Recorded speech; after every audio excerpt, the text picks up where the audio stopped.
Most people don't understand even what happiness is. They think it's a feeling, which it's not.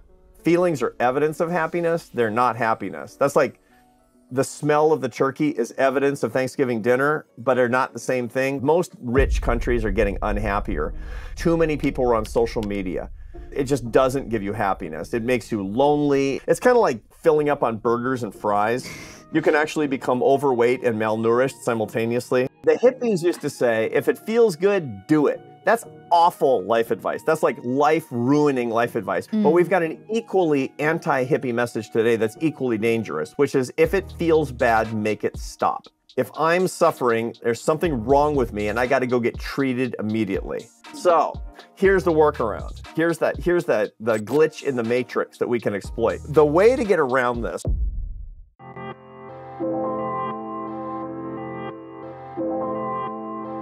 Young and Profiters.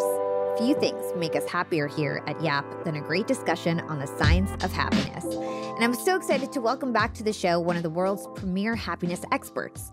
Arthur Brooks is a Harvard professor, PhD social scientist, a #1 bestselling author, and columnist at The Atlantic, who specializes in combining science and philosophy to give people actionable strategies to live out their best lives. Last time Arthur and I spoke on the podcast, we talked about his previous book, From Strength to Strength, and how to find more satisfaction in the second half of your life. That was one of my favorite episodes of 2022, and it was episode number 182 if you want to check that out. Today, we have Arthur back on to dig even deeper into the science of happiness, especially since he now has a new book coming out with a very special co-author, none other than Oprah Winfrey. The book is called Build the Life You Want. Hey, Arthur, welcome to Young and Profiting Podcast. Thank you, Hala. It's great to be back with you again. Yeah, I'm super excited for this conversation. You are one of my favorite episodes and conversations from last year, and I brought up your name in so many different episodes talking about fluid intelligence and crystallized intelligence. That was one of my favorite learnings of last year, so I'm incredibly happy to have you back to talk about happiness this time around. So when I was doing research on your interview for this conversation, I found out that you're not naturally a happy person. You actually say that naturally you're anxious and gloomy. Yeah. And so you actually started looking into happiness to sort of solve your own problem. So can you talk to us about how you first got interested in the work of happiness? Yeah, sure. Absolutely. Thanks, Hala. I appreciate that. I'm a college professor. I'm a social scientist. I study human behavior. My PhD is in behavioral economics. I mean, it's like, and I always applied it toward public policies and, how to design systems that had good incentives and all that kind of stuff. But somewhere along the way, over the past 30 years, I realized that I'm kind of missing the boat. I mean, I read all this work on human happiness, but why don't I actually put a strategy together using my expertise so I can actually become a happier person? The truth is that I always kind of thought of happiness as something you observe, like astronomy, like you study the stars, but you can't affect the stars. But happiness really isn't like that. The truth of the matter is there's a ton of neuroscience and social science and a lot of evidence out there that shows that if you have some knowledge and if you change your habits, you can actually get happier as a person. So I thought, and that was really, it shouldn't have taken me this long. But what I did was some years ago, I was a CEO of a big nonprofit organization in Washington, D.C., and I wasn't very happy. And I thought, I'm going to throw all my intellect at this thing. I'm going to see if I can actually become a happier person. So I left my job. I quit my job. I moved back to the university. I took a job. I teach happiness at Harvard University, and I apply all these things to my life, and I write about it every single week in The Atlantic that says, here's how you can use science to become a happier person. And you know what? I'm 60% happier than I was 5 years ago. It actually works. Wow, I love that. And so like you mentioned, you changed your career at 55 years old to focus on this work of happiness and to learn more about it and teach other people how to be happy. Talk to us about some of the work that you've done and the research that you've done in this area so far. Yeah, so early in my career, I've done a lot of different things. And one of the things that, this is a much younger audience, a lot of people who are real strivers starting out in their careers and they want to be really successful. One of the things that a lot of young people find, and I teach this in my happiness class at the Harvard Business School, is a lot of people think that their career is just going to be this straight line going up. Mm. A lot of people are actually more spiral pattern people, which is to say that they're going to be happiest if they have a set of mini careers. That's certainly the case with me. A lot of people figure that out too late. So I've had 4 different 10-year careers is really what it comes down to. I was a musician for a decade, a professional classical musician, most of it in Barcelona, in the symphony in Barcelona. Then I went away and got my education, got my PhD, and I was a college professor for 10 years. And then I left all that behind. I was a CEO for 10 years. And so now I get this 10 years where I can actually write, speak, and teach, do research on the science of happiness. This is a 10-year block. Who knows, maybe longer than that. So what I do in this is I teach a class. I teach classes on happiness at Harvard. I write an article every week. I write a column on the science of happiness at The Atlantic for about 500,000 people. I do about 175 speeches a year all over the country speaking about the science of happiness. And then I write a book every 2 years on some big new topic in happiness. Last time you and I talked, I'd written about how to get happier as you get older. And now I've got this book coming out about how you can actually build a happy life on fundamental pillars of what the science says are the pillars of true happiness. So that's kind of how I structure my work. And the best part, Hala, is that the mission is I want to lift people up and bring them together using public education about love and happiness. And that makes me plenty happy. I love that. And I love this concept of, I think you call it a spiral career that you just mentioned. That's right. And how there's a method to the madness. You're not just like picking a random career. And can you talk to us about how you're actually leveraging skills from your past experiences for this new endeavor it's not like you're just totally starting from scratch, right? Yeah, for sure. The best way to think about this, and this is what I teach my students, is that there are 4 kinds of career patterns. The linear career pattern is you get out of school, you get a job, you only quit that job when you get a better job, and that better job uses all the skills that you have and you go up in sort of a stair-step fashion for the rest of your career. That's what strivers do. However, the other 3 career patterns, one is called the expert career pattern, where you're not going up like a rocket. You're going up little by little by little. Why? Because you want a job that can support your hobbies and your relationships, and you want a lot of security. That was my dad. You know, my dad was a college professor. He was at the same college for 40 years. And just little by little by little, he maybe got a 1 or 2% salary increase every year, but he was super secure and he knew what was going to happen. That's the second pattern. The third pattern is called the transitory. And that's what everybody's parents, all of our viewers and listeners are worried. Their parents are worried because when they change jobs, it's kind of lifestyle jobs. Like I'm going to work as a waiter in Tucson and then a mover in North Carolina. And then I think I'm going to, who knows, then I'm going to go work for the Forest Service for a little while. And it's just because I want to see different things, or maybe I met a girl or, whatever that's going to make me move someplace. Those are lifestyle jobs. That's not people watching Young and Profiting. The real big bulk of the audience that people don't really know about, they think they're linear, but they're not happy on this kind of drive upwards, this spiral career where all of your skills actually build into the next flight of fancy, your next career where you're going to do something big. Now, this might mean that sometimes you take less money. It might mean that for 10 years you step back and you work part-time while you raise your kids, and then you go back into a new career when you come out of it. But you build the career, and here's the spiral lifestyle. Your life is your startup. Your company's not a startup. Your life is a startup. And if you have a company, it's an extension of the enterprise of you. And you got to think about your life creatively and dynamically and build it the way that you want to build it. That's the spiral life. I love that. I think I fit into that category. And I know that work has a lot to do with happiness. We'll talk about that in a bit. But first, let's learn about why you wrote this new book, How to Build a Life. And that's co-authored by Oprah Winfrey. And I'm a huge, huge fan of her. So how did you meet Oprah? How did she find out about your work? And how did you end up writing this book together? Yeah, so Oprah Winfrey and I have been working together for more than a year at this point. And the reason is because she reads my column in The Atlantic. And there's 500,000 people reading it, so you don't never know, who's reading your column. During the coronavirus lockdown, she was locked down like everybody else, and she got really interested in the science of happiness and started reading my column pretty carefully every single week. Then the last book came out, which you and I talked about a year ago, From Strength to Strength, about building a life where you get happier and happier and happier as you get older. She read that in the first couple of days it was published. And she called and she said, her podcast team called, anyway, it's not like she called them and said, this is Oprah Winfrey. And I'm like, yeah, and I'm Batman. It's not like that. So, But she called and asked me to come on her podcast, Super Soul, which talks about books. She's a huge reader. And I went on her podcast. We talked about the book. And then I went on a web show that she's got through Oprah Daily. We were like a house on fire.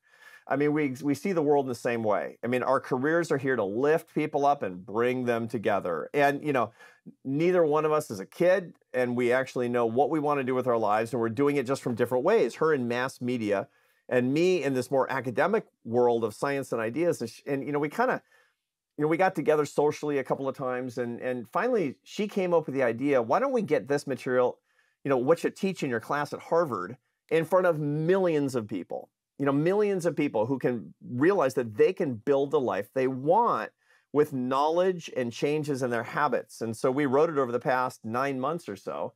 What a thrill, passing chapters back and forth. She came up with the title. We made a bunch of changes along the way, and we read it in the studio. So anybody who wants to get this thing on audio, Oprah and I will read you to sleep with it. Oh my God, I love it. I didn't realize that Oprah is part of the audiobook. That's awesome. Yeah, we read our parts of the book for sure, and we go back and forth on it. She introduces things, and we intersperse it's really super fun. That's awesome. And who's the book written for? Who's the target audience? The target audience is anybody who actually is willing to build the life that they want. A lot of people, they say they want to get happier, but they don't act that way.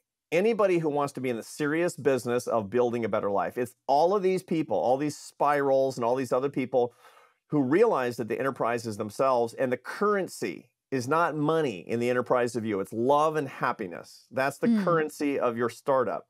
And if you want to get richer, that means you need to get happier and have more love, and that's who this book is written for. This is not a PhD dissertation. There's literally 1,000 links in the index in the footnotes in the end notes, so it doesn't bother anybody, to all of these super long-haired neuroscience journals and all that stuff that I do. It's not going to bother the reader at all. It's just completely accessible. We have lots of people read it and say, yeah, I get it. Yeah, I get it, right? But it's only for people who want to learn about the serious business of themselves and take themselves on as a project. And the guarantee is, if you do this stuff, the science doesn't lie, and my life doesn't lie. And Oprah's done it too, and this stuff really, really works. I love it. Can you talk to us about the struggle that Americans have with happiness? Like, why is this a problem? What is up, my beautiful young and profiters? For all my salespeople out there, are you tired of navigating clunky and one-size-fits-all CRM platforms that just don't get your sales process? Then I highly recommend Pipedrive, the first CRM designed by salespeople for salespeople. And we use Pipedrive at Yap Media, and I absolutely love it. Pipedrive has over 100,000 satisfied clients worldwide, over 1,000 employees in 8 countries. They are truly a unicorn in the CRM space. And Pipedrive is your ultimate partner in capturing high-quality inbound and outbound leads. Say goodbye to scattered spreadsheets and hello to streamlined sales success. I'm currently running the #1 business podcast network, and my sales team is crushing it. We are so busy right now. We're expanding so fast, and I know that in order for us to do well, we've got to get a real CRM sales platform. And that's what got me researching Pipedrive. I started researching all these sales CRMs, and Pipedrive seemed like the best fit for us, so I tried their free trial, and I absolutely fell in love. I moved all my stuff over to Pipedrive, and then they became my sponsor. Pipedrive's activity-based selling methodology ensures that deals smoothly transitions from lead to sale. Plus, with features like automated email newsletters and customizable interfaces, you can tailor Pipedrive to match your company's unique style and data privacy needs. Imagine effortlessly tracking leads, spotting opportunities, and measuring key activities, all while focusing on what truly matters, which is your sales success. Pipedrive customers achieve an astonishing 28% more deals in their very first year. That's the power of Pipedrive, tailored to boost small and medium-sized companies. Pipedrive's driving force is turning your professional pains into remarkable gains. Pipedrive monitors your performance like a coach. It calculates your average conversion rate so you know how many new leads to get and how many activities to complete to meet your targets. It also has automatic alerts and reminders to keep your deals on track. It's so smart, and it gives my team direction without the need of me always stepping in. It has really saved me a lot of time in this regard because everything is on track in Pipedrive. We basically have our whole sales process outlined in Pipedrive, and it just keeps the team on track to make sure they're doing their activities and also making sure they're doing enough activities so we hit our our goals. And if you've got a larger sales team, Pipedrive has your back with their power plan. It fits right between their professional and enterprise plans, offering more flexibility, seamless team collaboration, and premium CRM features like project management and phone support. It's perfect for established cross-department sales teams like ours at Yap Media who need one rock-solid tool to manage their deals and projects. But no matter how big or small you are, no matter if you have 2 salespeople or 200, Pipedrive can work for you. You can embrace sales success like never before. You can go to youngandprofiting.co/pipedrive to try Pipedrive for free for 14 days and get 20% off for a year if you like it. Again, that's a no-risk free trial. This is the same trial that I used before Pipedrive was a sponsor that helped me understand that Pipedrive was the right platform for me. And so I gave it a whirl. I loved it. And I moved all my sales operations over to Pipedrive. Right now, my whole team works out of that platform. And guys, it's pretty cool. You can basically establish your whole sales process. It's totally customizable. And then you can track deals through the process and automate certain things during the process and get reminders and make sure that you're on track and you're hitting your goals. It is absolutely amazing. It is my favorite sales platform that I've ever used. It's the best one that I've ever seen, honestly. I've never seen anything like it. If you want to try the free trial, go to youngandprofiting.co/pipedrive and you can try it for free for 14 days. And if you like the platform, you can then get 20% off for a year. Again, that's youngandprofiting.co/pipedrive to try Pipedrive for free for 14 days. And if you enjoy the platform, if you want to move your systems over there, you can get 20% off for the year. Again, that's youngandprofiting.co/pipedrive for a free 14-day trial. There's no risk. Give it a try. I think you're going to love it. Yeah, it's a problem to begin with. We see bad trends in happiness in the United States and in many developed countries around the world. Most rich countries are getting unhappier. It's been a slight downward ticking trend since the late 1980s, early 1990s, and then it just tanked around 2008. And that was not really because of the financial crisis. It was because too many people were on social media. And social media it just doesn't give you happiness. It makes you lonely. It sets you up for social comparison with other people. You get a real deficit of a hormone, a neuropeptide that functions as a hormone called oxytocin, which is a hormone of bonding. You get a huge deficit of it. And so you tend to binge the social media because you want more, but you're not getting enough. And so it's kind of like filling up on burgers and fries. You can actually become overweight and malnourished simultaneously. That's what happens with social media. It's the junk food of social life. And so that really drove it down, especially among young women, actually. That was the worst. And then, of course, coronavirus came, and coronavirus just tanked happiness even further, and happiness hasn't come back. So the real problem is that we have a happiness crisis. The second thing is that most people don't understand even what happiness is. They think it's a feeling, which it's not. Feelings are evidence of happiness. They're not happiness. That's like the smell of the turkey is evidence of Thanksgiving dinner, but are not the same thing. That's feelings and happiness. And so they need to understand it. And last but not least, too many people think that happiness is their destination, and it's not. Yeah. It's getting happier. As Oprah says, the goal is happierness. You got to make progress all along the way. And that's really what the goals have to be. Yeah. So let's dig deeper on this. Happiness is not a feeling. I know we talked about it last episode, right. But in case people didn't listen to it, why is happiness not a feeling? Happiness is not a feeling because that would kind of leave it up to absolute chance. And it does have this vaporous quality to it. Happiness is the feeling I get when I'm doing the things that I enjoy or when I'm with the people that I love. And all those things are true, but that's not the happiness. That's actually evidence that you're experiencing happiness. And happiness is something that you can actually define. Happiness is a combination of 3 distinct phenomena. And we know this because in the scientific research, we've been able to measure self-evaluations of people's happiness that are living in different ways, and they have different levels of these phenomena.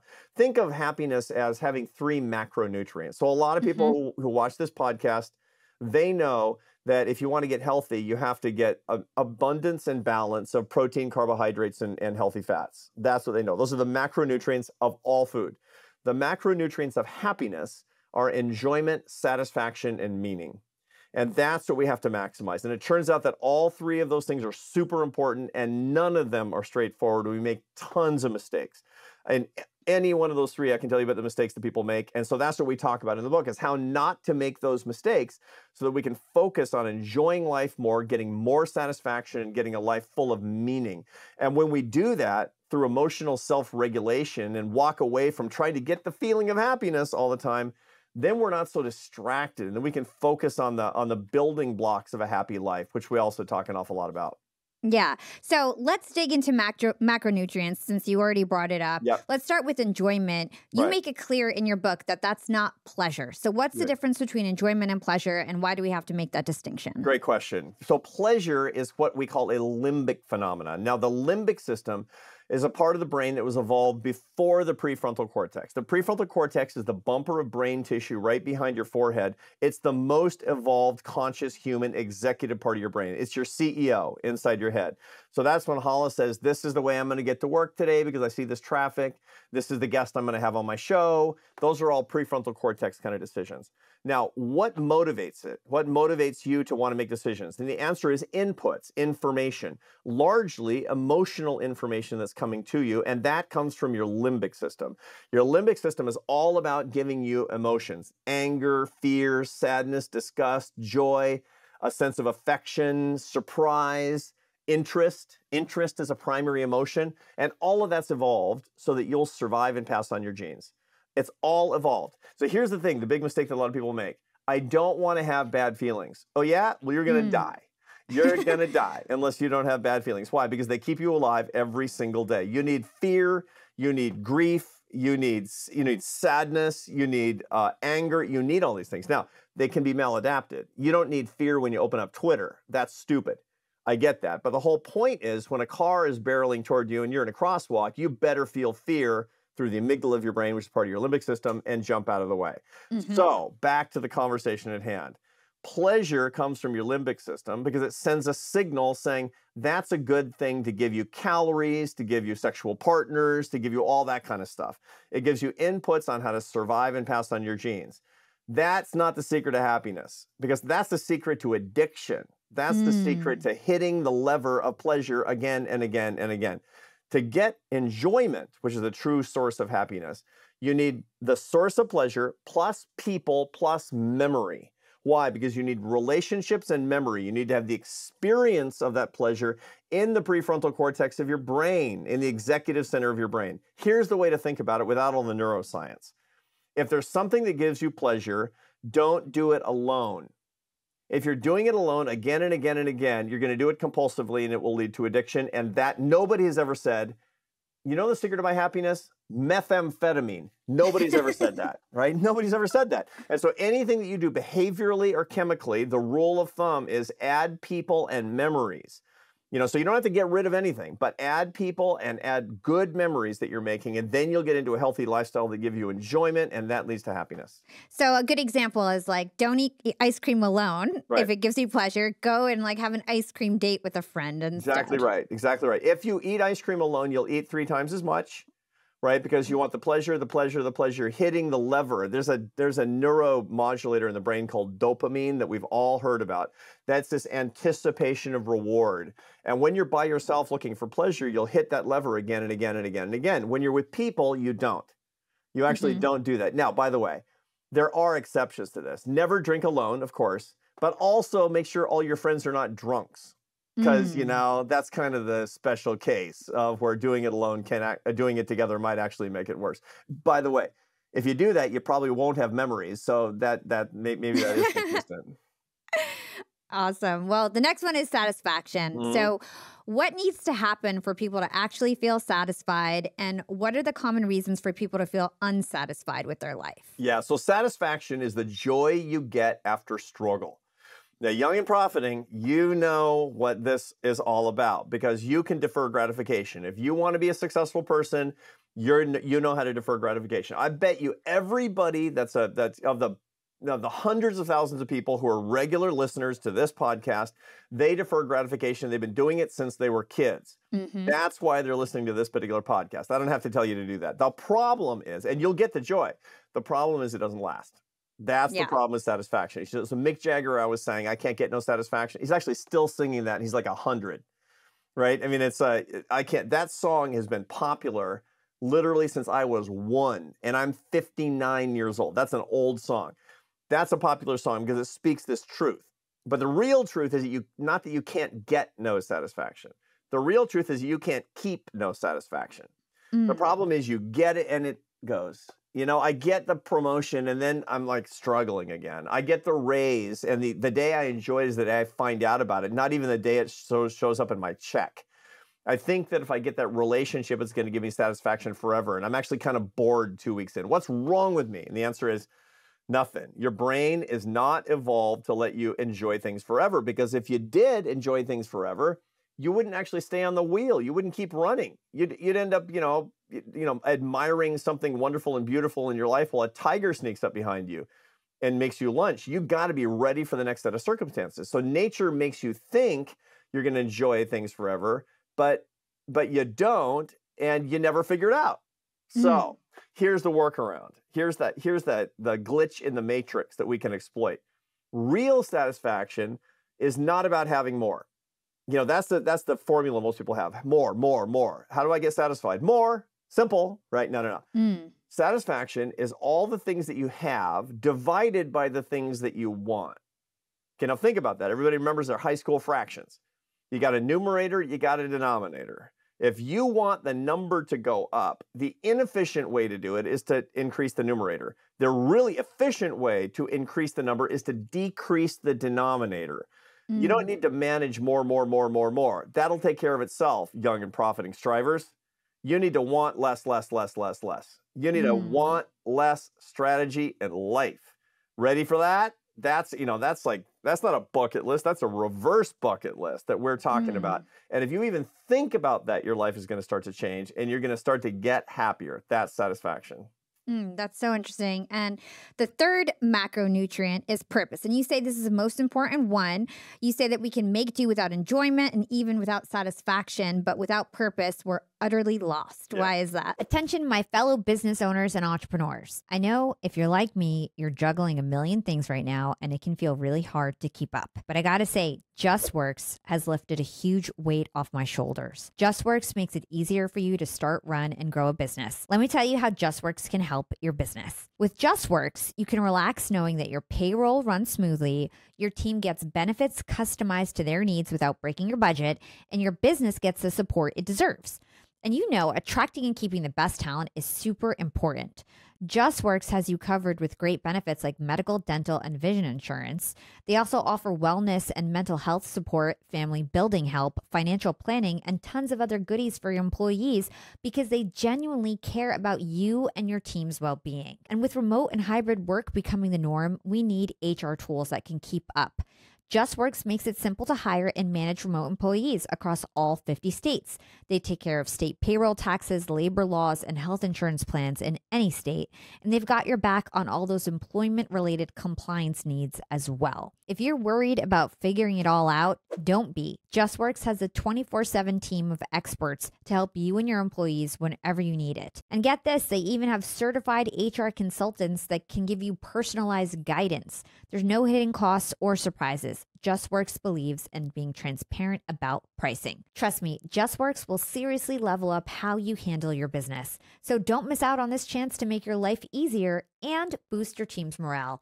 Learn more about JustWorks and how they can help you get more done by visiting justworks.com/podcast. Again, that's justworks.com/podcast. Yeah, people are made for meaning. This is sort of the divine element in human life, is that we have to have a sense of why we're here, of why things happen in our lives, the direction that our life is going so that we can make progress. Otherwise, we'll just kind of go in circles. And last but not least, we need this feeling like it would matter if we weren't here, that sense of significance. Now, a couple of things about meaning. Meaning, to find a sense of meaning in life, requires a lot of pain.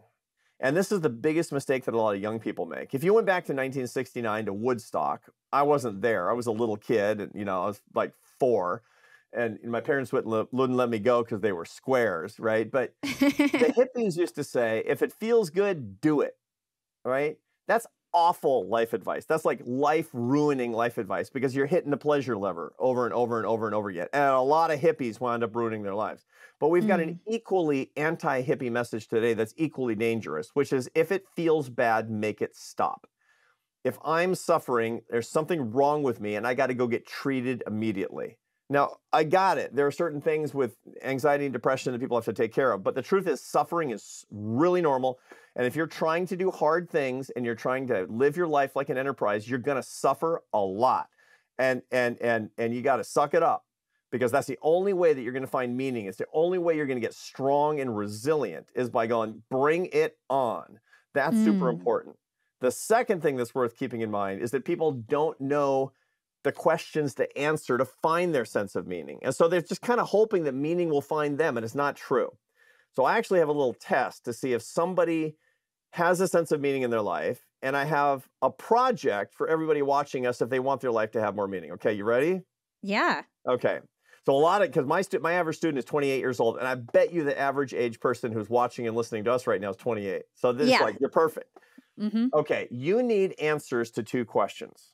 Now, so here's the quiz. If you don't have answers that you really believe to these 2 questions, there's a meaning problem. But that's actually an opportunity for you to go on a quest, a vision quest to find your answers to these 2 questions. So I'll go slow because I know people are getting out pencils on this. The 2-question test. There's no right answers, but you have to have answers. Question number 1, why are you alive? You got to have an answer. And a lot of people are like, I don't know, sperm and an egg? I don't know. You know, stork beats me. Why am I alive? And there's 2 ways to answer that. Either why were you created? What cosmic entity created you? Or what are you on earth to do? There's 2 ways to answer that question. But you got to have one answer or the other. Here's the second question. Now it gets heavy. For what would you be willing to die today? This is a showstopper for a lot of people because a lot of people is like, nothing really. It's like, I wish there was something, but I don't know. I mean, and you can make stuff up so you look good and noble, but this is an internal question. It's really a question that's written on somebody's heart.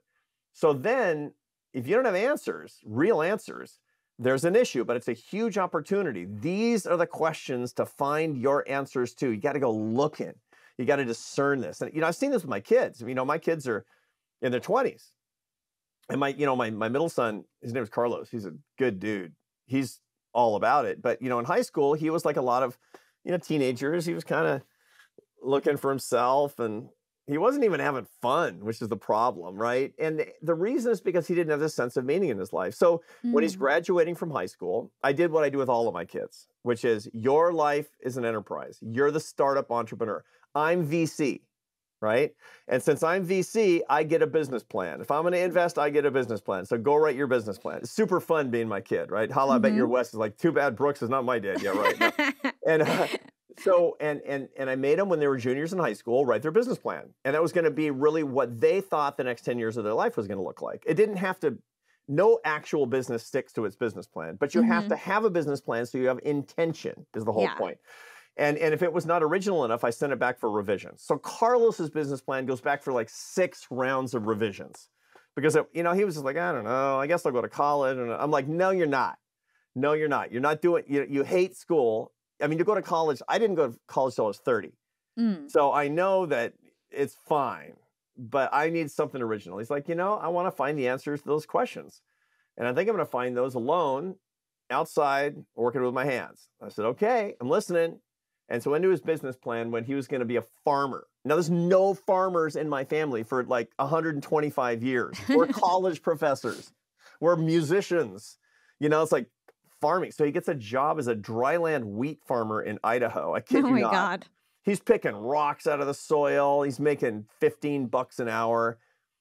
But he's working so many hours mending fences, driving a combine. He's making a bunch of money. And then the second part of his plan kicks in. He joins the Marines at 19. Boom. I mean, he goes to basic training and infantry training battalion. And then, then he becomes a scout sniper, which is a branch of the special forces.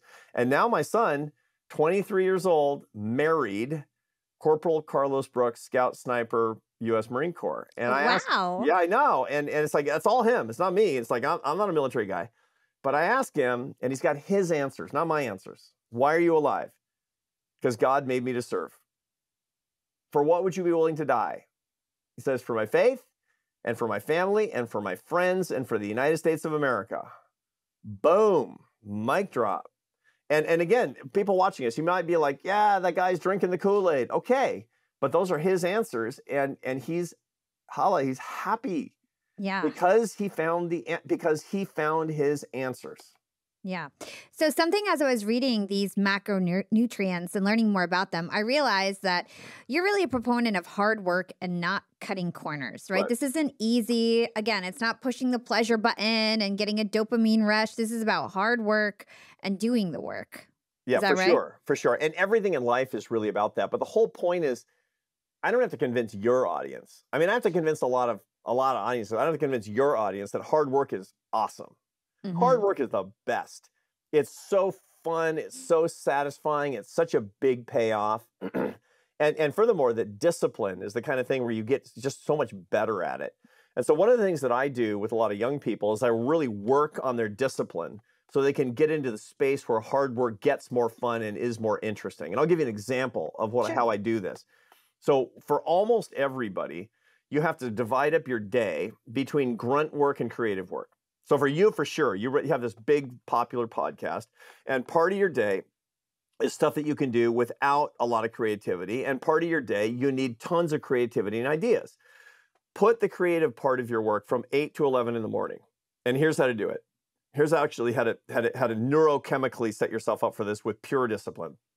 If you want a 3-hour window of pure creativity, you have to maximize the dopamine to your prefrontal cortex.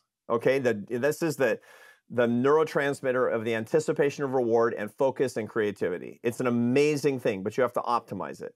The way to do that, if you're going to do that at 8 o'clock or 7:30 in the morning, which is the best time to do it, get up at 4:45. I kid you not, 4:45 in the morning every day. Work out, usually resistance training from 5 to 6 without taxing your creativity. Don't listen to me giving a neuroscience lecture while you're working out. Plus, actually, when you're doing lifts, your blood pressure will go up too much and you won't be able to concentrate and you'll miss the most important parts. 5 to 6. Take a shower, do your meditation or your prayer or whatever your concentrated spiritual or philosophical work is. Maybe you're reading the Stoic philosophers.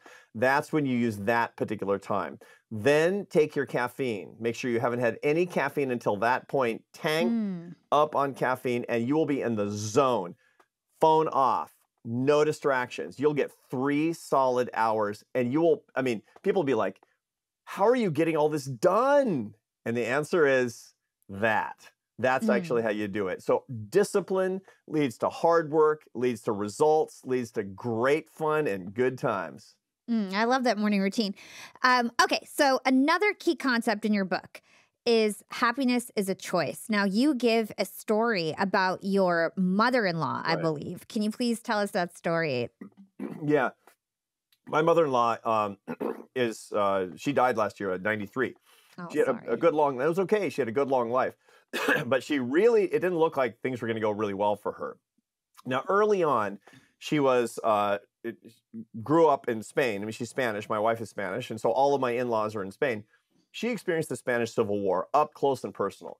Her father was a surgeon for the Republican side of the Spanish Civil War, which was the people that were fighting the fascist dictatorship. Their side lost. He was a battlefield surgeon. He was accused of something. Anyway, he spent a bunch of time in prison after the war in the Canary Islands, which is where my mother-in-law wound up growing up. Sounds sad, sounds hard. It turns out tons of people around, lots of, her parents loved each other. They saw their father every day, even though he's in prison. She had a super great childhood despite these adverse circumstances. Okay, good news so far. Okay. Turns out that because of her father, that the guy in the next jail cell over introduced my mother-in-law when she was a teenager to a guy she fell in love with who became her husband. Even better, right? Turns out he wasn't a super good husband, and this is an old story. So the Spanish Civil War doesn't set back her happiness, but getting married does. So he runs off multiple times, finally leaves definitively with another woman when my wife is 6. No child support, poverty, leaving, the lights are shutting off. It's just the worst. And furthermore, she was, for whatever reason, still in love with a guy. So my wife said that when she was a little girl, she would see her mother at the window crying. You know, she might see him as he went past. It was just awful. She said, okay, so this goes on for a number of years until, and I learned about this later from my mother-in-law because she and I were really, really close. I was as close to my mother-in-law as to my own mother. I loved her so much. And I knew her I've been married 32 years. So of course I knew her for decades. She said that when she was 45 years old, she woke up one day and she had this like flash of realization. She had been hoping and waiting for the whole outside world to change so that she could get happier. She said, I can't do that. I can't change the whole world. I can only change one thing, me. So she started thinking to herself, what could I change about me that would change my circumstances? She thought about it. She thought, well, you know, the problem is I am still stuck on being an appendage to that guy and he's gone. I need to actually become independent. So she went back to college. She got her teaching degree.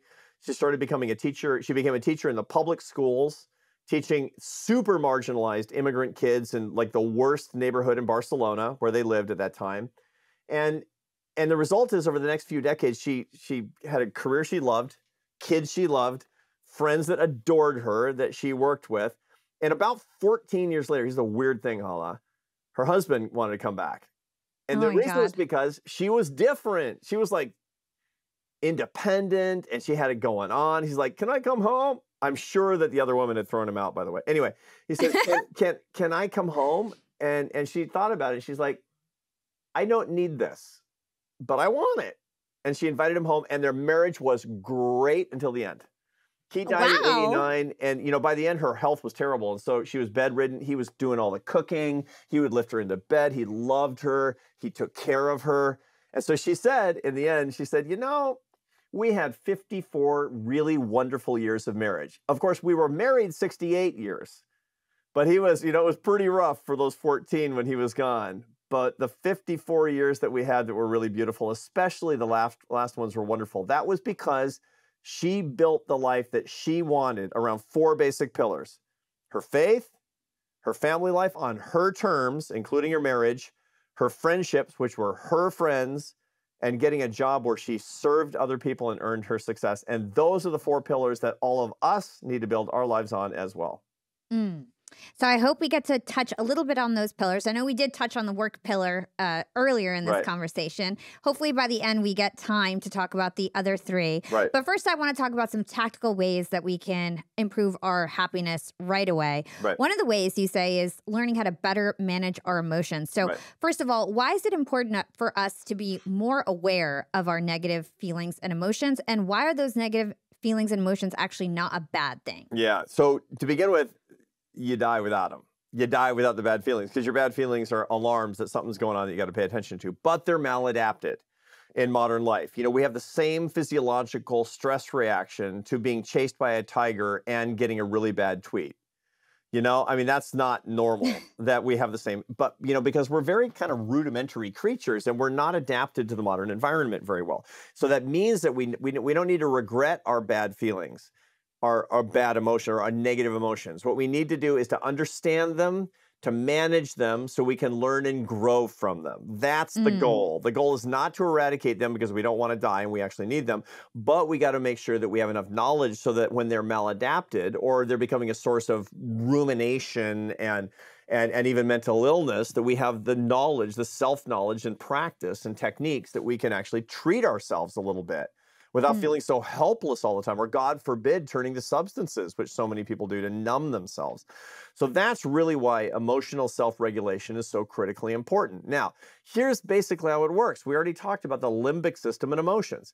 These are simply, they're signals that come to the very ancient part of your brain, you know, the brain stem and all that, that says something's moving around you, you smelled something, you heard something. That sends a signal to your limbic system that should turn into an emotion, which is a machine language that will deliver to your prefrontal cortex so that you can react. It's a relay, this limbic system.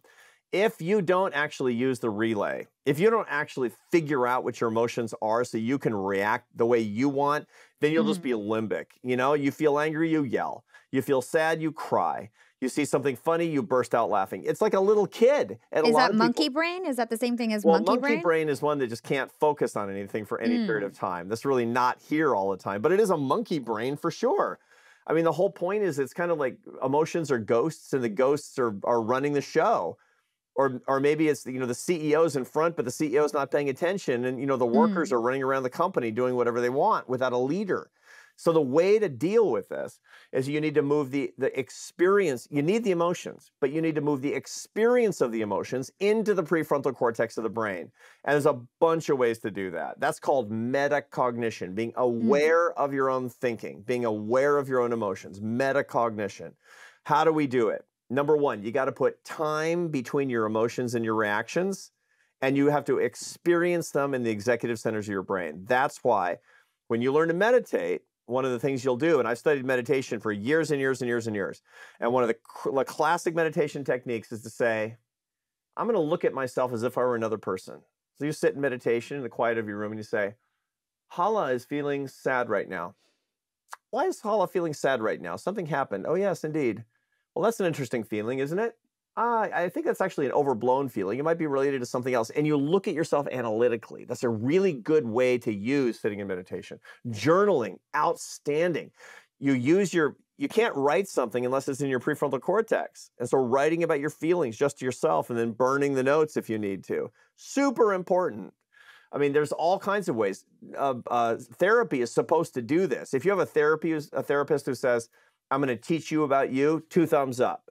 If you have one who says, I'm going to solve your problem, run, because that's actually not going to be useful to you. Prayer is incredibly useful. You know, people who have traditionally religious practices, you know, sitting in prayer and asking God to help you with your emotions is moving them into the prefrontal cortex of your brain. And then what's in your prefrontal cortex, you got choices, man. I mean, you can decide how to react. You can substitute one emotion for another. You can decide to disregard emotions by simply observing the outside world. You got a whole repertoire of ways that you can manage yourself. Yeah, metacognition to me is like very, very interesting. So basically you're observing things as if they're happening to somebody else. You mentioned journaling, right? Yeah. So let's talk about that because I thought that was a really cool strategy to try to do this. How can we learn from traumatic experiences through journaling? So the problem with a lot of traumatic experiences for people is that they're a ghost in the brain. You know, they're unsupervised. The memories, the sensations, they're purely limbic. And they're uncomfortable, so the natural tendency is to want to make them go away. Now, some people make them go away by numbing them with drugs and alcohol or you know, other kinds of behaviors that are compulsive and addictive and not good. Other ways to do that are to kind of accept them, but never really to analyze them very much at all, to kind of identifying oneself as a victim, to get kind of the victim identity. This is a very unhealthy thing to do that leads to a lot of misery. And by the way, when you're a victim, you tend to make a lot of misery around you. You know, that's when you go into you get radical politics and you spend too much time on social media. It's like, don't do that. Then you're going to spread your misery around. The way to deal with this, and sometimes it's very important to have the help of a therapist to do this, is to say, I want to understand these feelings that I'm actually having. It doesn't mean you have to recreate the feelings. No, there are plenty there, but to look at these things from a certain remove. To say, this thing is really, really on my mind. To name the emotion that you're actually feeling. It's like, I'm feeling residual fear every time this thing comes up. I'm feeling real sadness about something that happened to me. And to say, not to think about the event, but to think about the sadness itself. To really think about the fear itself, to think about how it makes you feel in the pit of your stomach, that it raises your blood pressure and your cortisol and your stress markers, that it's doing all this stuff, and really notice that. You don't need to go over the source of your fear because you've gone over that 1 billion times, but to go over the sensation itself. Then actually you're understanding that feeling in your executive centers, and that's your CEO being alerted that your leader needs to be a leader. Yeah.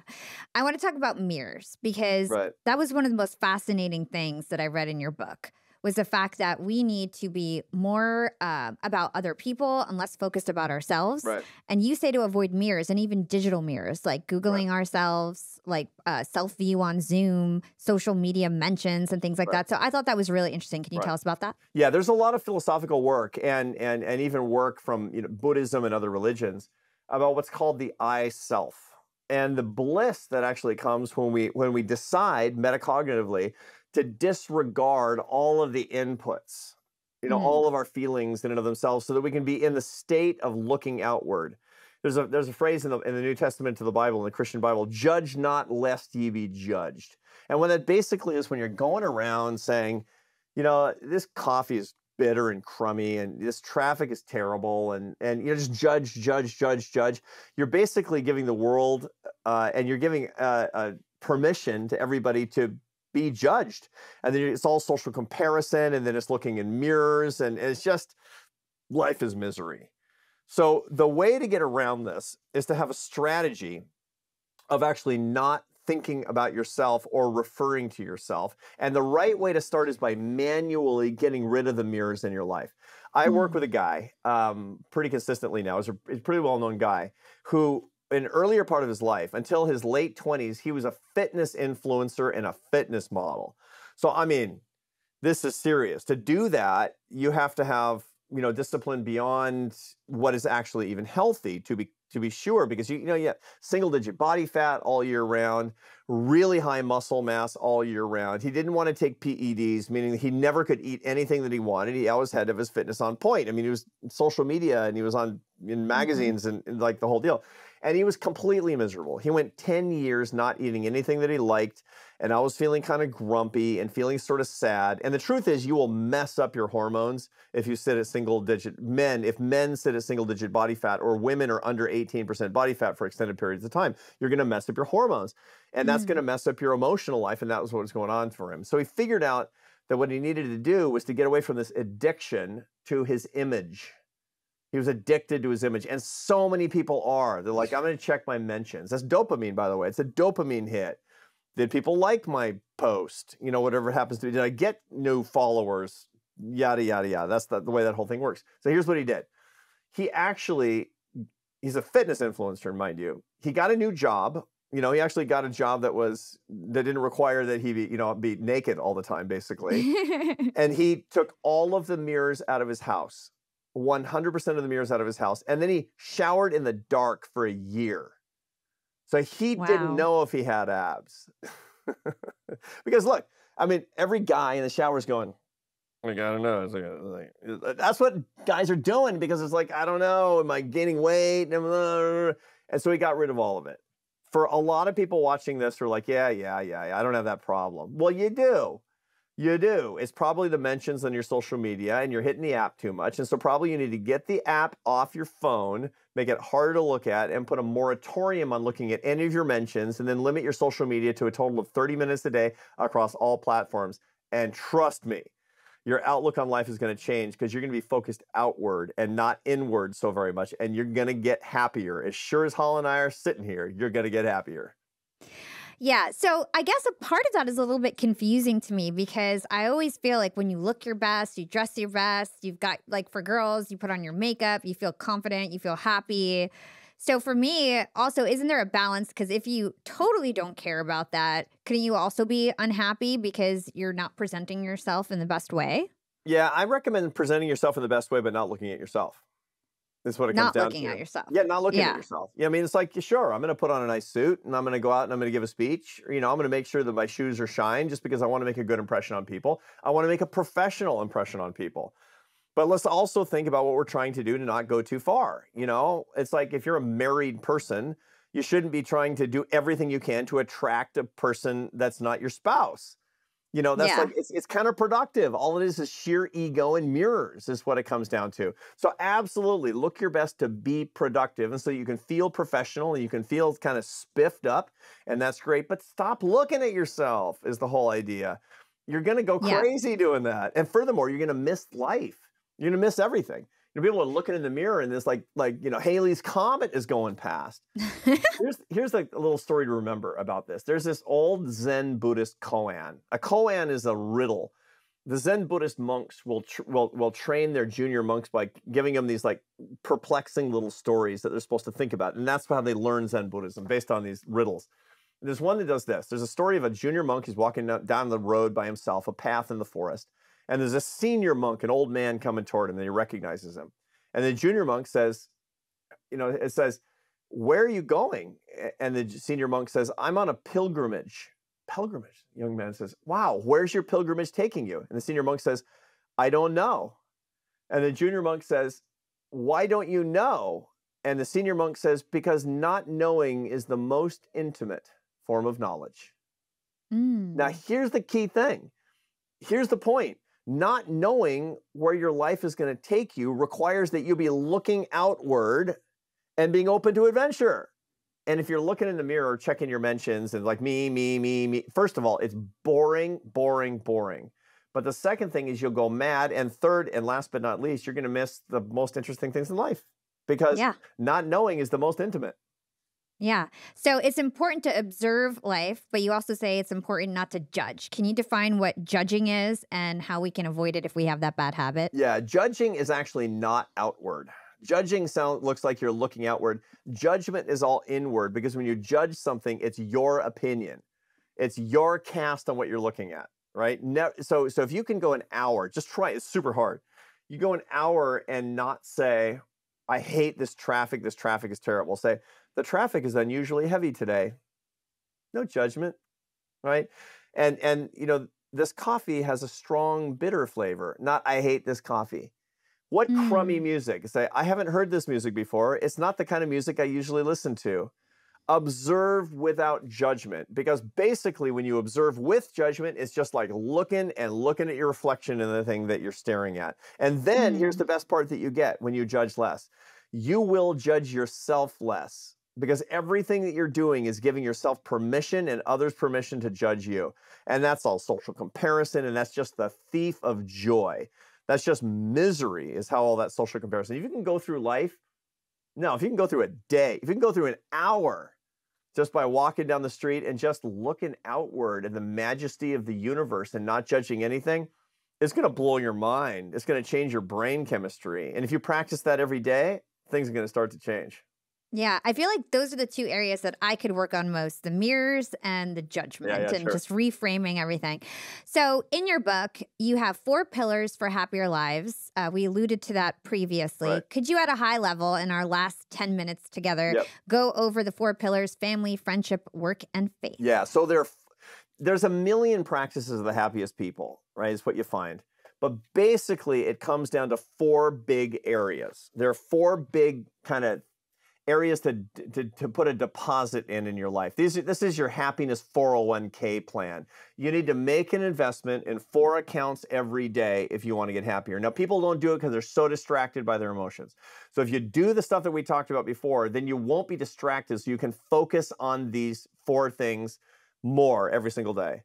They're your faith, your family, your friends, and your work that serves other people. So quickly we'll go through them, because it's very easy to misunderstand these ideas. Faith does not mean my religious faith. I'm a Catholic. It's super important to me. But as a scientist, I will tell you that it's the transcendental walk in ideas and concepts every single day that are bigger than you and blow your mind. That's what you need. Why? Because you need to get small. Hala needs to be little. And if you don't, then you're going to be focused on yourself and you'll go crazy. I mean, it's the whole mirror thing again and again and again. The best way to zoom out is to expose yourself to amazing things. Maybe that's religion. Maybe that's a meditation practice. Maybe that's walking in nature for an hour before dawn every day without devices. Maybe that's studying the great works of Johann Sebastian Bach and learning all of the cantatas. But whatever it is, it has to zoom you out. Maybe it's reading the Stoics, like my friend Ryan Holiday. He always, he has all these books about the Stoics. That's a great way to do it, but you need that. That's what I mean by faith. That means not me, the whole thing, and I'm little. Second is family life. That's the most mystical kind of love, because it's super intense, but you didn't choose it. And God knows you wouldn't have chosen it in so many cases, because they drive you crazy. But if you sacrifice family love for anything besides abuse, you're making a mistake. And political differences of opinion are not abuse. This is super important. A lot of, a lot of problems with, people who are Gen Z and millennials is they've been conscripted into a culture war that baby boomers started. Do not be a conscientious objector to the political polarization and the culture wars of people my age, because they just want to use you. The media and politicians want to use you to fight their battles. And the way that they'll do it is turning you against your uncle or whatever. It's a mistake for your happiness and Uncle Jack's happiness too, or your uncle, whatever. Third is your friendships. And there's two kinds of friendships out there, real and deal. Deal friends, those are super useful. And everybody that's a fan of Young and Profiting has a lot of deal friends, useful people, and that's fine. But those are different than your real friends. Your real friends are useless. You don't need them to get you forward and to help your career. They might help you, but that's not the point. You love them no matter if they can help you or not. And a lot of young people today have fewer and fewer real friends. Put a line down the side of a paper, write down the 10 people that you see the most and are closest to you every day, and then write real or deal after their names. And you know the differences. And if it's all deal and no real, you got work to do. And you got to do the work. And last but not least is your work. And we've talked about work. We talked about work in the last time that we got together, and we talked about work. I talk about work all the time. Work to be a source of joy doesn't have to be high paying. It doesn't have to be high prestige. It doesn't have to be a lot of power. Everybody watching us is going to get those worldly rewards, but those are not the rewards to accumulate for joy. It's earning your success through your hard work, personal merit, and responsibility, and being acknowledged and rewarded for your hard work. So get a job where you can get ahead on the basis of working hard and being good, and you get rewarded for it. That's number one. And number two is you serve others. You get dignity from people actually needing you, which is the source of dignity, and you know who they are and you can see it. Those are the way that you can actually be happy. And so faith, family, friends, and work, as we've defined it here, if you're putting deposits in those accounts every day, you're getting happier. As sure as I'm sitting here, I promise it's true. Okay, before we go, I do have to bring up gratitude. Yeah. So talk to us about why gratitude is so important and how we can use gratitude to substitute a lot of our negative emotions. Yeah, gratitude is a substitute emotion that actually substitutes for a natural evolved tendency to see the negative. Now, a lot of people who are watching this, they're like, I'm just such a negative person. I feel I go through the whole, through the whole day and I only see the negative. You, me, and everybody, because evolution gives you the negativity bias. That's why you're alive. If you went through life whistling down the street, only seeing the nice things, you'd be eaten by a tiger so fast, right? I mean, your ancestors would not have made it past the Pleistocene. Trust me. The negativity bias means that you see somebody sweetly smiling at you, nice, but somebody frowning at you, pay attention, because that's a threat. You pay attention to threats because it's urgent that you do so, and that leads you to a negativity bias. Now, in modern life, that's maladapted because we have a lot more to be grateful for than resentful about or fearful about. And that means we need to calibrate our emotions consciously. Knowledge is power on this. And so basically you can choose the emotion of gratitude when you feel resentment. Resentment is the natural emotion, but gratitude is the chosen emotion. How? By saying to yourself, I'm feeling a lot of resentment right now, but the truth of the matter is I have a ton to feel happy about. I mean, it's so easy for me to do this. It's so easy for me to be like, yeah, my book is not selling as much as I like. I got a book with Oprah Winfrey. I should be grateful. It's so easy for me to forget it. I'm the professor of this stuff and I forget. And so the way that you do that is doing it on purpose and being really, really conscious of it is basic realism that counterposes against your natural evolutionary tendency. Think about it that way. Yeah, and I know that a lot of people struggle with this gratitude. They're not naturally a person who expresses gratitude. So for example, I have a boyfriend. I'm madly in love with him. He's great. But when I ask him how his day is, he'll say, it's okay. And I'll be like, well, did something bad happen? Didn't you, you went to work, we had a walk, you had a nice dinner, we worked out. Is anything wrong? And no, it was okay. And he's more of a realist. Yeah. For me, I'm just like, what do you mean? It was a great day. We had a great day. And I'm so positive about it. So talk to us about how we can become more gracious if that's not naturally who we are, if we're more of a realist. Well, it's this journey starts with knowing your emotional profile. So just based on this, I'm going to say that your boyfriend is either a judge or a poet. So what I'm talking about here is in the book, we actually have a test called the PANIS test. And the PANIS test is It tests the intensity of your negative and positive emotions. You can be high emotionally positive and high emotionally negative in intensity. That's called the mad scientist. That's somebody who's super high affect. That's probably you, Hala. Either you're a cheerleader or you're a mad scientist. A mad scientist feels intense positive and intense negative. A cheerleader feels intense positive and low negative. So you're one of those two. I can tell that right now. You're one of those two. Probably a cheerleader. Yeah. You're probably a cheerleader, and that's great. Everybody wants to be a cheerleader, right? Because it sounds like you're happy. That's actually not perfect in a marriage. You don't want two cheerleaders together because cheerleaders hate bad news.